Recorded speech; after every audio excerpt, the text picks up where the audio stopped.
तो शिक्षा मंत्री कृपाल गुर्जर ने जनता टीवी से खास बातचीत की है और शिक्षा सिलेबस में बदलाव को सही ठहराया है, साथ ही कांग्रेस पर भी निशाना साधा। हरियाणा के मुख्यमंत्री मनोहर लाल ने प्रदेश भर में विकास रैली करने का फैसला किया है और इसी कड़ी में 15 मई को यमुनानगर के जगाधरी में ये मुख्यमंत्री की प्रगति विकास रैली होने जा रही है। और इस रैली में क्या उम्मीद यमुनानगर के लोगों को रहेगी और इसके साथ ही मुख्यमंत्री क्या क्या सौगात यमुनानगर जिले को दे सकते हैं, इस पर बातचीत करने के लिए मेरे साथ हरियाणा के शिक्षा मंत्री कृपाल गुर्जर मौजूद है। सर, क्या जो है वो रैली को लेकर आपने तैयारी की है और मुख्यमंत्री की रैली जो इसमें क्या उम्मीद है यमुनानगर जिले को? देखिए, रैली के लिए बड़ा भारी उत्साह है जनता में और हम सभी स्थानों पे जा रहे हैं, लोगों से बातचीत कर रहे हैं। लोगों में बड़ा उत्साह है क्योंकि जब पिछली बार जो विकास की रैली जिस प्रकार से माननीय मुख्यमंत्री जी ने की थी और उसमें हजारों करोड़ रुपए की घोषणाएं की और वो सारी घोषणाएं जो है इम्प्लीमेंट हो चुकी हैं। मैं समझता हूँ कि केवल यमुनानगर डिस्ट्रिक्ट की जो 4 विधानसभा हैं इनमें 4000 करोड़ से ज़्यादा का रुपया जो है वो वितरित किया गया था उस टाइम। चाहे पुल बनाने की बात है, हॉस्पिटल बनाने की बात है, कॉलेज बनाने की बात है, ITI बनाने की बात है और जो भी काम थे उन सारे कामों को अंजाम दिया गया। और क्योंकि अब की बार भी हम स्टार्टिंग में ये मान रहे थे कि रैली होगी, लेकिन कोरोना की वजह से वो रैली हो नहीं सकी।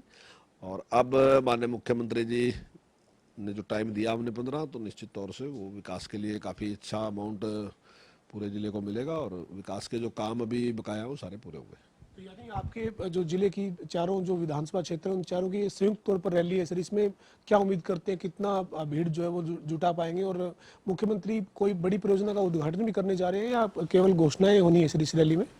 देखिए, मुख्यमंत्री जी जो बड़ी परियोजना है मेडिकल कॉलेज है तो वो उन्होंने घोषणा कर दी, उसकी शुरुआत हो सकती है। और एक जो नहर है मिद्दा हेड तक, दद्दूपुर से मिद्दा हेड तक, वो 315 करोड़ रुपए का काम है, उसकी शुरुआत भी उस दिन से हो सकती है।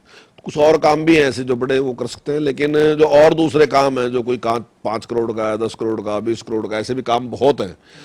तो निश्चित तौर से माननीय मुख्यमंत्री जी उसके लिए अच्छा अमाउंट देंगे और वो विकास के कार्य पूरे होंगे।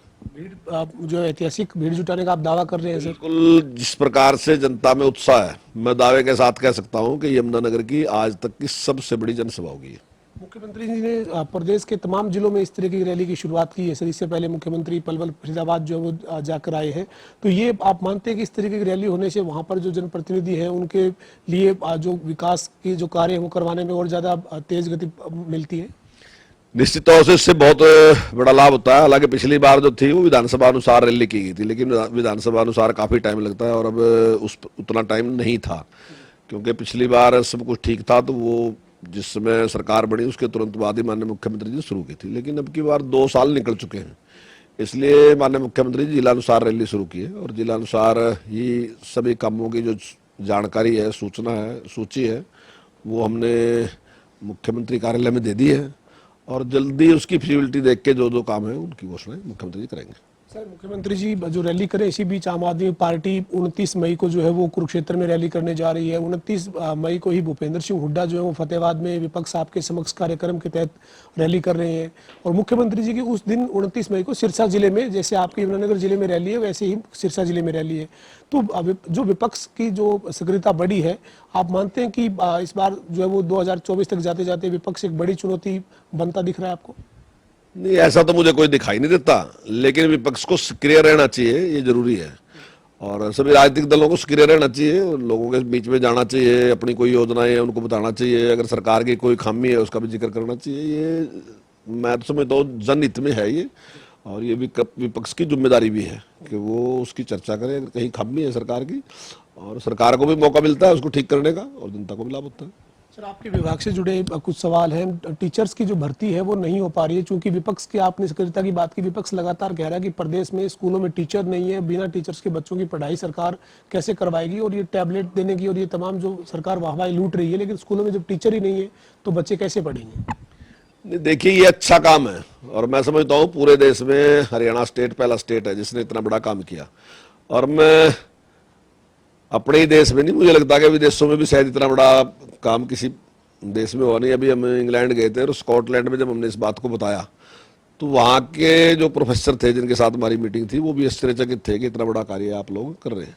तो बहुत बड़ी उपलब्धि है ये। हाँ ठीक है, कहीं कमियां भी है, मैं ये नहीं कह रहा, लेकिन जो अच्छा है वो अच्छा है, जहाँ कमी है वो है। बाकी टीचरों की कमी हमारे पास है, लेकिन हमारा पूरा प्रयास है कि जल्दी इस कमी को पूरा करेंगे। कितने टीचर्स की कमी है सर, कोई आंकड़ा है? चूंकि पिछले दिनों जब विधानसभा का सत्र था तो आपने जो एक आंकड़ा बताया था तो 30,000 से भी ज्यादा टीचर्स की आपने कमी बताई थी। हाँ बिल्कुल, मैं स्वीकार करता हूँ कि लगभग 30,000 से ज़्यादा टीचरों के हमारे पास कमी है।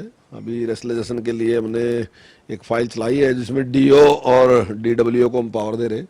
उसमें कुछ सुधार होगा निश्चित तौर से, कहीं टीचर ज़्यादा हैं कहीं कम है, उसमें उससे तो लाभ मिलेगा, लेकिन टीचरों की कमी है, इसको मैं स्वीकार करता हूँ और हमारा पूरा प्रयास है कि हम जल्दी टीचरों की कमी पूरी करेंगे।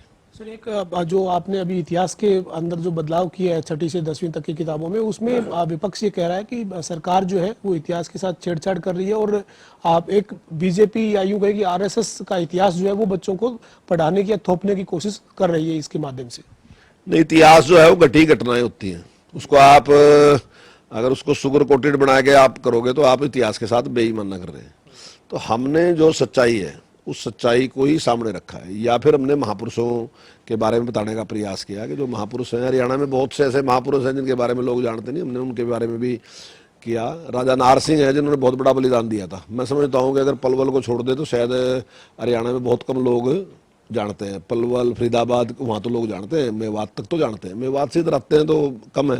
तो ऐसे बहुत से महापुरुष हैं और भी बहुत से महापुरुष हैं जिनके बारे में कम जानकारी। तो हमारा प्रयास है कि उन महापुरुषों के बारे में लोग जाने, कितना बड़ा बलिदान उन लोगों ने देश के लिए किया। तो ज़्यादा जानकारी अगर बच्चों की बढ़ेगी तो अच्छा रहेगा।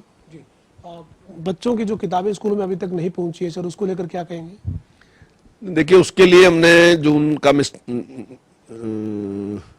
निश्चित किया है कि हम प्रयास करेंगे कि वो ज़्यादा से ज़्यादा पुस्तकें पहुंच जाएं। सर एक अंतिम सवाल है मेरा, ये अभी आपने गर्मियों की छुट्टियों में बच्चों को जो पढ़ाने का फैसला किया है 10वीं से 12वीं के बच्चों को, इसकी क्या वजह है? देखिए, अभी जो टैब हमने दिए तो बच्चों में भी काफ़ी उत्साह है उनको चलाने का, और जो टीचर हैं उनमें भी काफ़ी उत्साह है, उनको भी ट्रेन किया है। तो उस उत्साह को भी, और साथ ही जहाँ कोरोना की वजह से एजुकेशन बहुत प्रभावित हुई तो उसका भी लाभ उठाएंगे हम, और वो जो हमारी कमी है वो भी पूर्ति होगी। तो निश्चित तौर से, क्योंकि अभी ये शुरुआत है, और कहीं भी अगर आप शुरुआत करोगे इसका मतलब ये नहीं कि जब आप बच्चे को टैब दोगे वो एक्सपर्ट ही हो जाएगा उस टाइम ही, या आप टीचर को दोगे टीचर भी एकदम एक्सपर्ट। तो टाइम लगता है, हर चीज़ को सीखने के लिए थोड़ा टाइम लगेगा। तो इस छुट्टियों के दौरान जहाँ हमको इसको चलाने के बारे में और दूसरी चीज़ों के बारे में उनका भी अनुभव बढ़ेगा, बच्चों का भी अनुभव बढ़ेगा, और साथ साथ जो कोरोना की वजह से एजुकेशन के मामले में कुछ नुकसान हुआ था उसकी पूर्ति होगी। हमारे साथ हरियाणा के शिक्षा मंत्री कंवरपाल गुर्जर थे, जो ये कह रहे हैं कि यमुनानगर में मुख्यमंत्री की जो 15 मई की रैली है वो ऐतिहासिक होगी और कई करोड़ की सौगात जो है वो यमुनानगर जिले को मिलेगी। इसके साथ ही प्रदेश में जो शिक्षकों की कमी है वो भी कंवरपाल गुर्जर ने मानी है और ये कहा है कि जल्द शिक्षकों की भर्ती होगी और जो शिक्षकों की कमी है उसे पूरा किया जाएगा। वीडियो जर्नलिस्ट विजेंद्र सिंह के साथ पवन सिंह और जनता टीवी, चंडीगढ़।